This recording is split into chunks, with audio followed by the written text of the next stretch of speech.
오늘 우리에게 주시는 하나님 말씀은 말라기 1장 6절에서 14절 말씀입니다. 내 이름을 멸시하는 제사장들아, 나 만군의 여호와가 너희에게 이르기를 아들은 그 아버지를, 종은 그 주인을 공경하나니 내가 아버지일진데 나를 공경함이 어디 있느냐? 내가 주인일진데 나를 두려워함이 어디 있느냐? 하나 너희는 이르기를 우리가 어떻게 주의 이름을 멸시하였나이까 하는도다. 너희가 더러운 떡을 나의 제단에 드리고도 말하기를 우리가 어떻게 주를 더럽게 하였나이까 하는도다. 이는 너희가 여호와의 식탁은 경멸히 여길 것이라 말하기 때문이라. 만군의 여호와가 이르노라. 너희가 눈먼 희생제물을 바치는 것이 어찌 악하지 아니하며 저는 것 병든 것을 드리는 것이 어찌 악하지 아니하냐. 이제 그것을 너희 총독에게 드려보라. 그가 너를 기뻐하겠으며 너를 받아주겠느냐. 만군의 여호와가 이르노라. 너희는 나 하나님께 은혜를 구하면서 우리를 불쌍히 여기소서 하여 보라. 너희가 이같이 행하였으니 내가 너희 중 하나인들 받겠느냐. 만군의 여호와가 이르노라. 너희가 내 제단 위에 헛되이 불사르지 못하게 하기 위하여 너희 중에 성전 문을 닫을 자가 있었으면 좋겠도다. 내가 너희를 기뻐하지 아니하며 너희가 손으로 드리는 것을 받지도 아니하리라. 만군의 여호와가 이르노라. 해 뜨는 곳에서부터 해 지는 곳까지의 이방 민족 중에서 내 이름이 크게 될 것이라. 각 처에서 내 이름을 위하여 분향하며 깨끗한 제물을 드리리니 이는 내 이름이 이방 민족 중에서 크게 될 것임이니라. 그러나 너희는 말하기를 여호와의 식탁은 더러워졌고 그 위에 있는 과일 곧 먹을 것은 경멸히 여길 것이라 하여 내 이름을 더럽히는도다. 만군의 여호와가 이르노라. 너희가 또 말하기를 이 일이 얼마나 번거로운가 하며 코웃음치고 훔친 물건과 저는 것 병든 것을 가져왔느니라. 너희가 이같이 봉헌물을 가져오니 내가 그것을 너희 손에서 받겠느냐. 이는 여호와의 말이니라.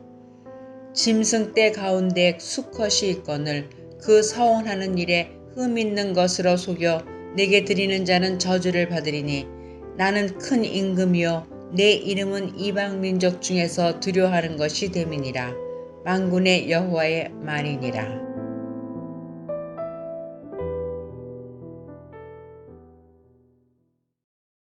학개와 스가랴 선지자의 독려에 힘입은 이스라엘 백성은 총독 스룹바벨을 중심으로 마침내 주전 516년에 성전 재건을 완성할 수 있었습니다. 그리고 나서 수천 명의 유대인들과 2차 귀환을 한 학사 에스라를 중심으로 말씀과 예배의 회복을 위해 힘썼습니다. 그리고 3차로 귀환한 느헤미야의 리더십으로 인해 예루살렘 성벽의 중수도 맞출 수 있었습니다. 이 외에도 가난한 자를 돕는 일과 이방인과의 통혼 문제, 안식일 준수, 11조를 비롯한 각종 헌물을 하나님께 바르게 드리게 하는 이러한 다양한 일들을 연속적으로 추진함으로 개혁의 고삐를 늦추지 않았습니다. 그러나 시간이 지나면서 이스라엘 백성은 점점 종교적 침체에 빠져 들어갔습니다.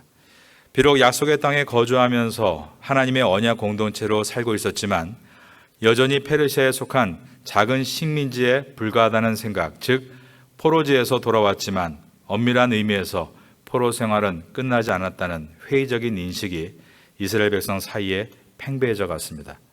게다가 성전에 하나님이 영광으로 임재하시고 능력과 위엄으로 온 세상을 다스리실 것이라고 선포했던 학개와 스가랴 등 포로기 이후에 활약한 선지자들의 예언은 성취될 기미가 보이지 않았습니다. 이런 상황 속에서 이스라엘 백성은 하나님의 언약적 사랑을 서서히 의심하게 되었습니다. 그래서 이스라엘 백성들 사이에서 나타났던 일이 바로 예배를 소홀하게 드리는 일이었던 것입니다. 말라기서는 백성들이 하나님께 총 6가지를 질문하고 각 질문마다 하나님께서 응답하시는 내용으로 구성되어 있습니다. 이스라엘 백성들의 첫 번째 질문은 1장 2절에서 주께서 어떻게 우리를 사랑하셨나이까 였습니다.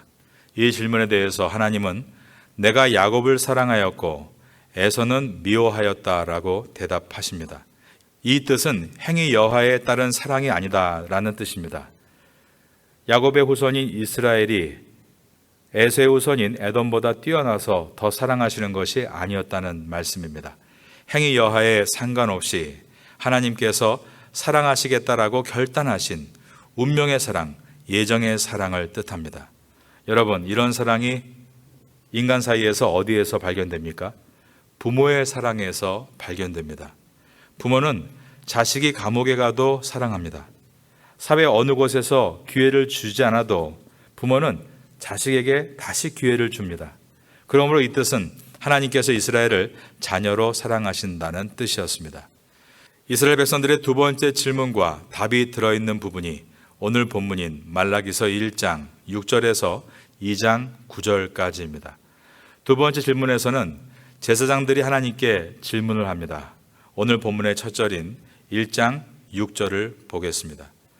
내 이름을 멸시하는 제사장들아, 하나님께서 제사장들에게 하시는 말씀입니다.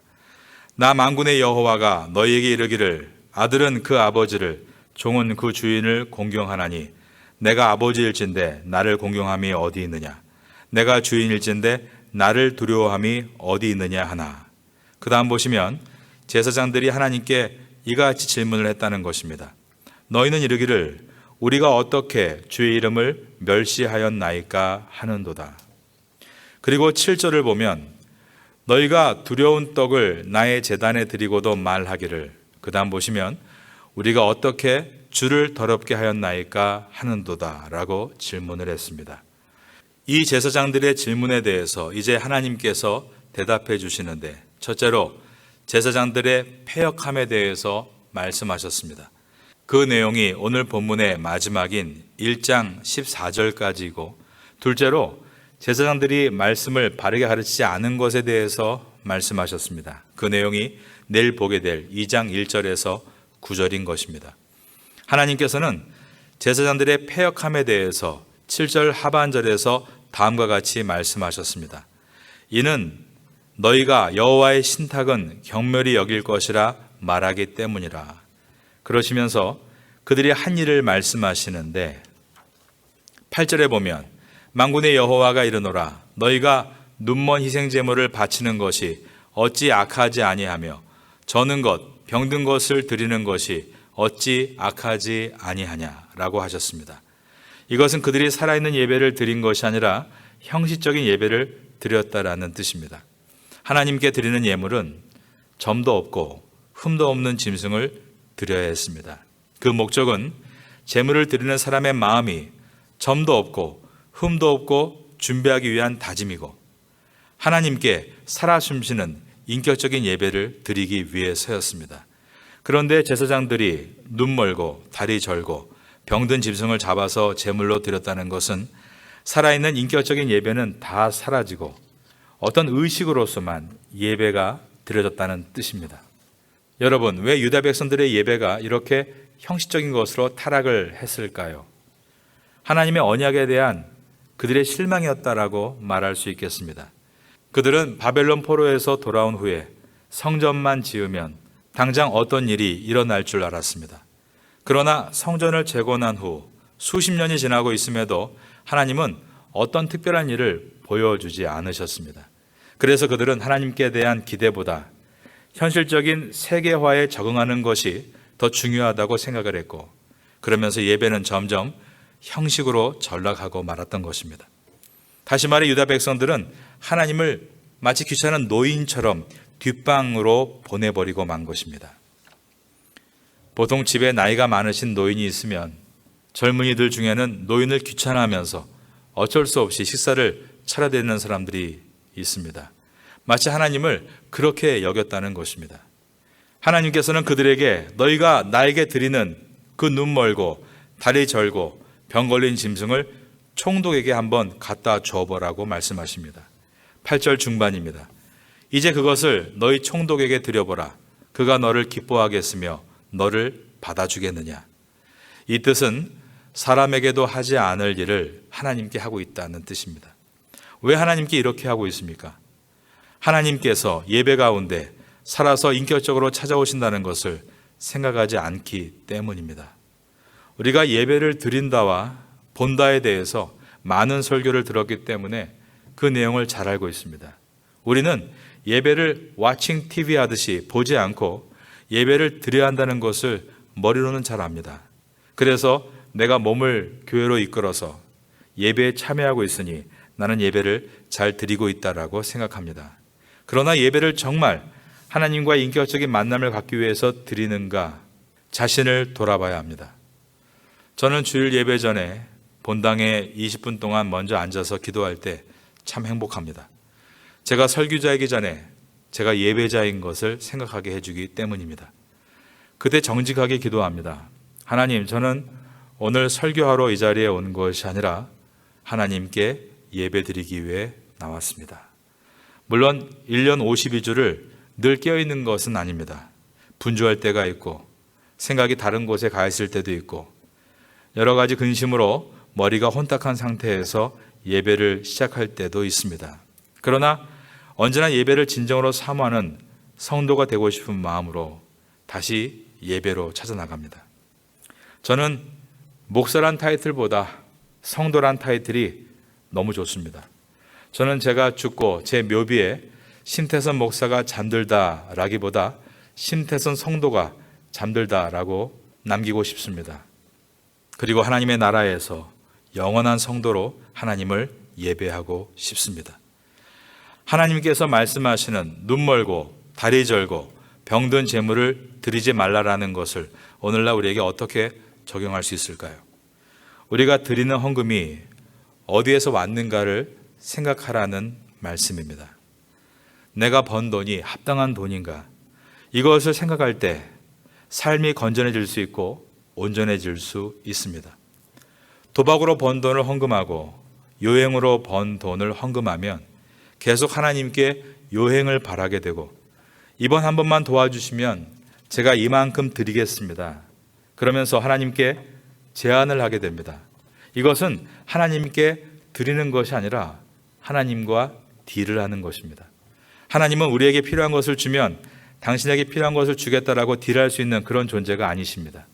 하나님은 나의 모든 시간과 건강과 재물의 소유자가 되십니다. 그것을 고백하며 나의 시간 가운데 일주일의 하루를 주님께 드리는 것입니다. 나의 건강한 몸을 가지고 이것을 가지고 봉사하는 것입니다. 예배가 영어로 서비스입니다. 예배를 와칭, 보는 것이 아니라 예배를 드리기 위해서는 서비스, 하나님을 섬기고 성도들과 이웃을 섬겨야 하는 것입니다. 재물을 드리는 것도 나의 생명과 같은 재물의 일부를 내어 드림으로 나의 모든 재물이 하나님의 소유임을 고백하는 것입니다. 하나님은 이와 같이 참된 고백이 빠진 형식적으로 예배를 보면서 내가 예배했으니 나는 할 일을 했다. 나는 하나님의 백성이다. 나는 복을 받을 것이다. 그렇게 스스로 만족하는 이스라엘 백성들을 향해서 나는 이 예배 문이 닫히면 좋겠다라고 말씀하셨습니다. 10절입니다. 만군의 여호와가 이르노라 너희가 내 제단 위에 헛되이 불사르지 못하게 하기 위하여 너희 중에 성전문을 닫을 자가 있었으면 좋겠도다. 내가 너희를 기뻐하지 아니하며 너희가 손으로 드리는 것을 받지도 아니하리라. 그러시면서 하나님은 자신들이 하나님을 예배하는 선민이라고 스스로 착각하며 참된 예배에서 멀어지는 이스라엘 백성들을 향해 앞으로 이방 민족들이 살아있는 예배를 드리는 시대가 열리게 될 것이다 라고 하셨습니다. 해 뜨는 곳에서부터 해 지는 곳까지 모든 땅에서 이러한 예배가 일어나게 될 것이다 라고 말씀하셨습니다. 11절입니다. 만군의 여호와가 이르노라 해 뜨는 곳에서부터 해 지는 곳까지 이방 민족 중에서 내 이름이 크게 될 것이라 각처에서 내 이름을 위하여 분향하며 깨끗한 제물을 드리리니 이는 내 이름이 이방 민족 중에서 크게 될 것임이니라. 여러분, 말라기를 마지막으로 구약 성경은 끝을 맺습니다. 그리고 나서 하나님의 말씀이 없었던 다크 에이지, 암흑기가 400년간 이어지게 됩니다. 그리고 나서 하나님의 아들 성자 하나님이신 예수 그리스도께서 말씀이 육신이 되어 이 땅에 오셨습니다. 그리고 십자가를 통하여 온 열방이 구원을 얻을 수 있는 문이 열린 것입니다. 바로 그때였습니다. 하나님의 말씀과 성령으로 타오르는 신령과 진정 어린 살아있는 예배가 온 열방에 일어나기 시작했습니다. 그 예배가 저와 여러분에게 임했고, 우린 이곳 예배가 없는 태국 땅에서 매 주일, 매일 새벽에 예배를 드리고 있습니다. 우리는 하나님을 인격적으로 구하는 살아있는 예배를 드려야 되는 줄로 믿습니다. 혹시 내 속에 하나님을 향해 형식화된 것이 있는가를 추적하십시오. 발견된다면 회개하고 주님과 항상 함께 인격적으로 만날 수 있는 성도가 되시기를 예수님의 이름으로 축원합니다.